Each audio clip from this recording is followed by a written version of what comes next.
free world. Yeah. My hitters be moving and shaking to stay out the streets.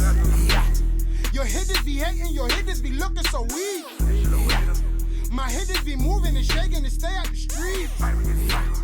Your hitters be hating, your hitters be looking so. Snuff the shooter, snuff the looter, snuff the booster, snuff the money mover. Snuff the hater, snuff the player, snuff your hairline tape up. Hail to the culture. Bryce and Rome back again at you guys. It's Dallas week. A lot of years this would be a big week for Redskins Nation, but I'm not really feeling the hype surrounding it like I usually am. Rome, what up, bro? What you think about that? Man, I got to agree with you on that, man. It does not feel like a typical Redskin Dallas week, and I believe it's because Dallas has a lot of hype surrounding their team, and our squad ain't looking too good right now. Yeah, that's a fact, man. That's a fact. But the silver lining is, it's any given Sunday. And this is the National Football League where any team can beat anybody no matter how good or bad you looked the previous week. And as you guys will hear in a minute, I think we've got a pretty good shot to get the Cowboys, especially on our home turf. So let's jump right into the news, man. Of course, we have to start with the biggest news in Redskins Nation, and that's Darius Geis. It was confirmed that it was a torn meniscus. He flew down to Florida to see Dr. James Andrews, who performed the surgery. And it's looking like Geis is going to be out 6 to 8 weeks. Rome, what's your first reaction to that? Yeah, my first reaction to that, man, is this is tough. This is a tough injury. As y'all all know, if you've been following the pod, I've been a big Geis supporter. I was saying he's going to have a big year this year. Now he's probably going to miss half the year. But I do think he can come back at the second half of the year. I think they'll probably keep him out till at least the bye week, put him on IR, designated to return, and then I think he'll have a strong second half of the season. Where the team will be at that point, we don't know. But I also think it's kind of just crazy. I think it's interesting that Gruden had Peterson inactive, and now Geis is hurt. Now you got to have Peterson back in there. I think this whole Adrian Peterson, Darius Geis, Jay Gruden story has been very interesting, to say the least. Yeah, it's definitely come back to bite Gruden. I wonder if they'll be running 55 plays out of the I formation this Sunday against Dallas, but I highly doubt that. Yeah, man, that was just a bonehead thing to say, but I don't think it was in spite of Adrian Peterson. I think he was kind of coming from the front office, but either way, you got to eat your words. And with Geis out 6 to 8 weeks, we turn back to AP. We hand him the rock, and I think he'll do similar to what he did last season. I don't see a bad performance coming from AP when we're looking at a whole year snapshot. I think he'll be able to turn out the yards that we need and keep the running game productive. And running game productivity will be a big thing going into Dallas, and that's definitely one of my keys to beating the Cowboys is success in the running game, and not only just with Geis, with AP, but I'd love to see a few more handoffs to Chris Thompson. So jumping into keys to beating the Dallas Cowboys, I think that's my number one key is to establish the run game because it wasn't established. It never really got established in Philly, and in the second half that came back to bite us. Yeah, man, I would definitely agree with that. They definitely got to get a run game going, and I don't know if that was necessarily due to Geis or the injury or the O-line play. It'll be interesting to see how the O-line does against Dallas's front. I think they did fairly well against Philly, but Adrian Peterson is known, as we all saw last year, he's known for taking a negative play and still getting 2-3 yards out of it, taking a 2-yard gain and turning it into 5. So I think AP will definitely be able to sustain a running game. Last year, I want to say he went 24 for 99 at FedEx in against Dallas, 24 carries, 99 yards. So I think he'll be similar to that this go round. But I think another key to this game is going to be the play action. So even if he's not hitting big runs or getting close to 100 yards, it's going to be the play action. The threat of him hitting a big play is going to be what's necessary to beat Dallas, in my opinion. Oh, man, I think that's a great point, man. I mean, play action, not that we didn't see it against Philly, but like I kind of hinted at, like the running game really never got established enough for play action to really be a thing or for it to really be successful. I think that as we both know, play action, running game, they work hand in hand. If you can get one, that means the other is there for you. So I really do think I really would agree with that second key to beating Dallas is definitely getting that play-action pass game going. If I had to come up with a third key, I would flip to the defensive side of the ball, and I would say that we have to have at least a semblance of a pass rush. I mean, I don't even know if we had any pass rushes in the game the whole time against the Eagles because it was like we just couldn't get home. A couple holding calls were missed after I went back and watched the film. Of course they found us when we held. But, they missed the holding calls on them a couple times. That's no excuse, especially when you got a first-round pick in Montez Sweat. You got a perennial Pro Bowler in Ryan Kerrigan off the edge. The only sack came from Casanova McKenzie. So that should go to show you that the pass rush wasn't where it needs to be, and not just from the outside linebacker, but from the interior D-line too. We got to start getting the pass rush, and we got to put some pressure on Dak because we both know, man, when Dak is pressured, he's a totally different quarterback. Yeah, I would agree with that. I would say my biggest keys to beating Dallas is just two big ones. Number one is stopping Zeke, and it's really going to be about the front seven. So stopping Zeke. If Jonathan Allen can't go, they're going to have to figure out what they need to do as far as depth at the D-line. But I think it sounded like Allen will likely play. So they got to stop Zeke just like they did last year when he came to FedEx. They got to put the ball in Dak's hand, and then like you were saying, the pass rushers got to step up. We got to start hearing Kerrigan's name, hearing Sweat's name. That was a big reason why we beat them last year is because of that sack fumble in the end zone. So pressure on Dak is going to be huge. We got to make Dak beat us. That's my second key to beating Dallas. So stop Zeke and then make Dak beat you. And I think that'll make it a lot of people are probably going into this thinking that the Redskins might get blown out. A lot of national pundits probably, this is just a poo-poo in the Redskins in this game. But I definitely think it'll be a close division battle, and I think the Redskins can pull this out, man. I really do. Yeah, I agree, man. I agree. One more thing they're going to have to watch out for that they definitely didn't think about last year when they played Dallas. That's Amari Cooper. I think Amari Cooper probably had the best game of his life maybe against the Redskins. I'm not sure. I'm going to have to go back and stat check that, but it very well may have been the best game of his life. I think he went for two bills, right? Well, you know what? If I had to have a third key to beating Dallas, and you just reminded me of it, Josh Norman has to step up. Because that is what has to offset Amari Cooper, because you're absolutely right. I'm glad you brought that up. You're absolutely right. Amari Cooper went off in the second game, and that was when we played them in Dallas.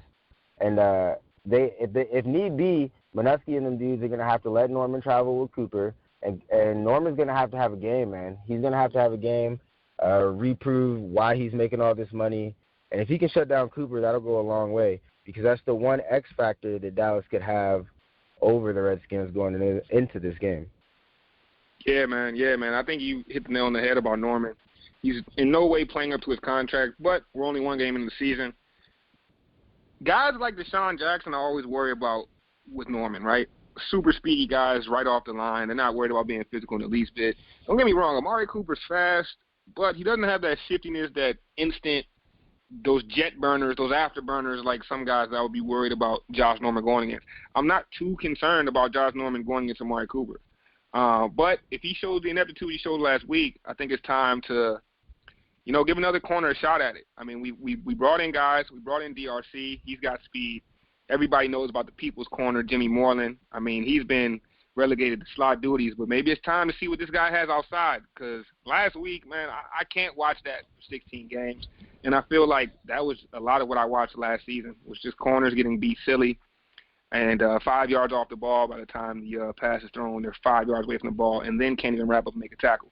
That is something I don't want to see. And like I said, man, Amari Cooper last year, he earned his check. He earned his check against the Redskins, and it was almost like he was untackleable. We couldn't tackle him, so that is going to have to change if they plan on winning that ball game, which they really can. They really can. If they come out in any way like they did in the first half against the Eagles, then I think Dallas is not as high-powered and not as they're not the Eagles in the sense that they don't have that Super Bowl mindset. If you get Dallas down 17-0, you should be able to win that game. It's not like playing the Eagles. How would you compare kind of the opponents? Do you think that Dallas is a better team than the Eagles were, or do you think that they're a worse team? Do you think if we get out to that type of lead versus Dallas, we should be safe? Well, I think what separates Dallas and Philadelphia is the coach. The reason, and we mentioned this on our last pod, you said you were watching the game with your brother and you both knew that, Philly was going to make a comeback. And I felt the same way for the most part. And I think the reason is because Doug Peterson. And as far as Dallas, Jason Garrett is no Doug Peterson. Now, I know they added Kellen Moore and they got I think John Kitna is the quarterback coach. And that's all probably going to help Dak a lot. And it looked like it did in week 1. But I'd say the coaching is what it comes down to. And Jason Garrett is a little more I'd say Doug Peterson's definitely above Jay Gruden. That's obvious. But Jason Garrett and Jay Gruden, I'd say they're kind of in the same class. So that coaching is a big thing. We talk a lot about the players, but coaching is a very big thing, and that makes a very big difference. Like you just alluded to, when a team gets down, if you don't have the right coach or the right guys in the locker room to motivate the team and get them back into it, then that'll make a huge difference. And yeah, a team like Dallas, you get up on them and you can bury them. They might have a little bit of a comeback, but they're not gonna believe like the Eagles did. Deshaun's post game comments, man, he knew they were gonna come back. He said, "I've been on that team. I know how they do." So yeah, I think it really comes down to the guys in the locker room and the coaching. And if we can get up on Dallas, which I think we will, because what we're about to talk about next is Case Keenum and how well he did. If we can get up on them, then I think we'll definitely make some noise. Yeah, man. I think you bring up a good point with coaching, man. That's been a hot topic surrounding the Redskins right now. Is coaches all the way from the head coach down to the assistants. And I think if there's one thing that Jay Gruden has proven as a head coach is he's proven that he can scheme up offense. He can get guys open on plays. And like you alluded to, Case Keenum was the beneficiary of that, at least as from an individual standpoint versus the Eagles. Going for 380 yards, 3 tuds. Impressive game. Although you could probably take, subtract that by 85 yards for that last drive, which was complete garbage time. But, 380 yards, that's nothing to scoff at. The dude came out, he balled out.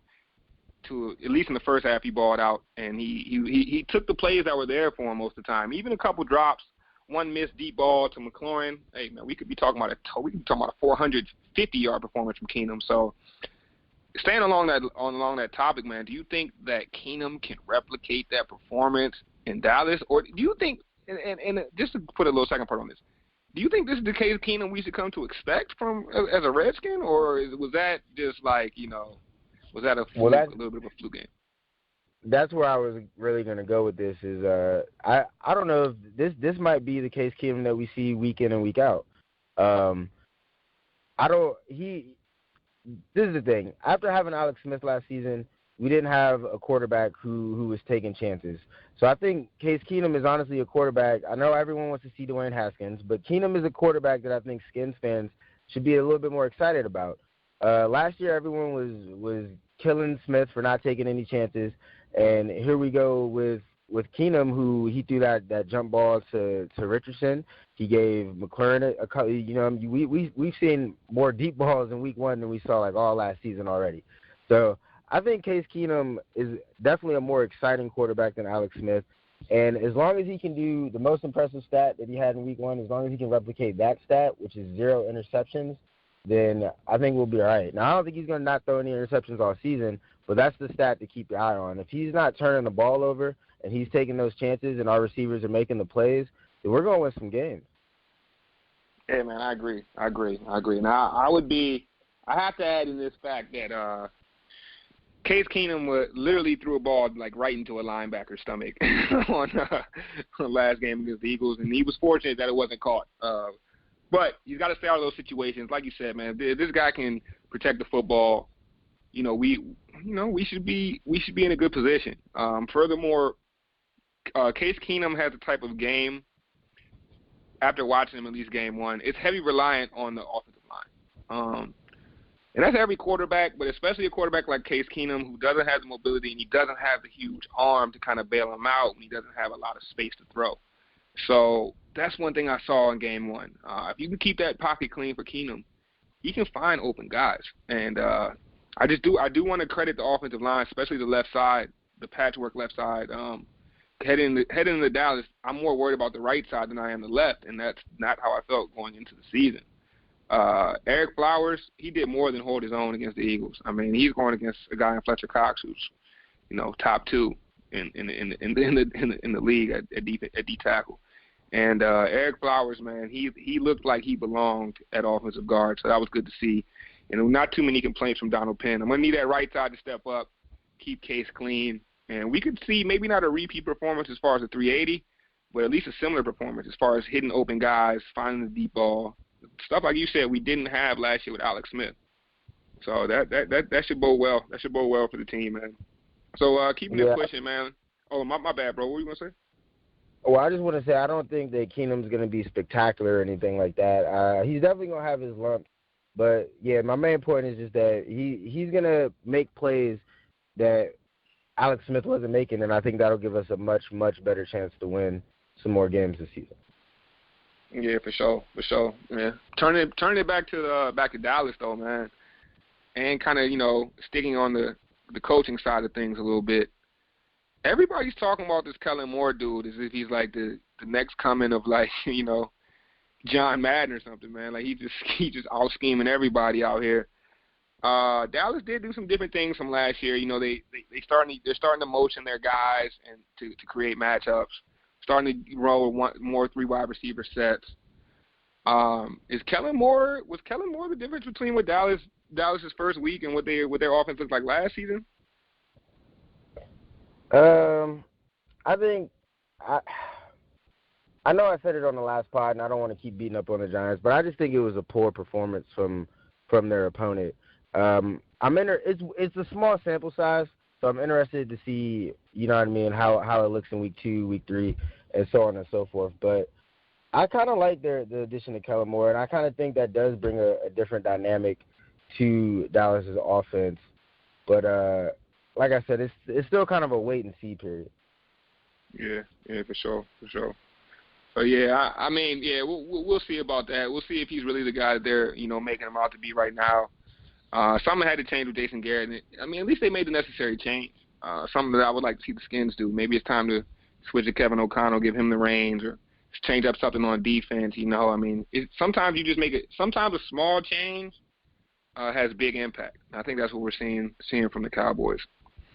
So, yeah, man. I mean, you got any final thought? Oh, you know what? We almost skipped this one little segment I got, man. So Rome, this is gonna be a quick question segment. Remember, I want to jog your memory back to the RG3 deal. Remember when we sent 3 picks and 3 first-rounders and we end up with RG? Yeah, I'll never forget it. Right. I'm asking if you remember, right?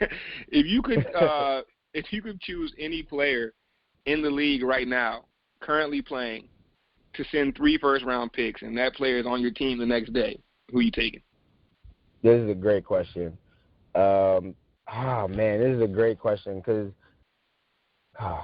you got to go with a young player, right? Like you don't want to take an older player. So if you're gonna, man, I don't know. This is a good question, man. You kind of sprung it on me. I really don't know. I'm Lamar Jackson. I'm gonna say Lamar. Oh man, that was a great pick. I'm not gonna lie, that's who I was leaning towards too. The only reason I wasn't gonna go with Lamar Jackson is because that could be like an RG3 thing all over again. And with the Ravens jersey on, it probably won't be. But with a Skins jersey on, it probably would be. Isn't that crazy how you drive up 95 and all of a sudden it's a lot different? Right, man. Just a 30-minute drive, that's all. So, yeah, I like that pick, though, man. What Lamar did last week was crazy. He about to tear the league up these next 10 years. It's almost a given. So I like that. I like that choice, man. If I had to take anybody, though, I'm rolling with Big 99, man. Aaron Donald, man. Hey, man, this is the only guy I would even think about making a trade like that for, maybe. But, yeah, man, we after watching this game and watching what happened to us when John Allen went out, like, man, you got to have that guy on the defense that can just, put him to bed when need be. So, yeah, I think that was a cool little segment, man. We'll start bringing something back like that every couple weeks. Crazy question. Yeah, that was a good pick too, man. Because Aaron Donald he's a different breed, man. He's a different breed. Nah, that's a fact. That's a fact, man. If only we know. I'm not even going to replay that draft, man. I'm just going to leave it there. But yeah, man. Another great episode. We came at you guys a little quicker than usual today. I think this is how we'll start doing the pod leading up to games, and then we'll give you guys longer episodes when we review the results. But yeah, man. Any final words, Ron? Beat Dallas. Beat Dallas. That's it. That's all we need to hear, man. All right, hail to the culture. Signing out. Free world. Yeah. My hitters be moving and shaking and stay out the streets. Yeah. Your hitters be hating, your hitters be looking so weak. Yeah. My hitters be moving and shaking and stay out the streets.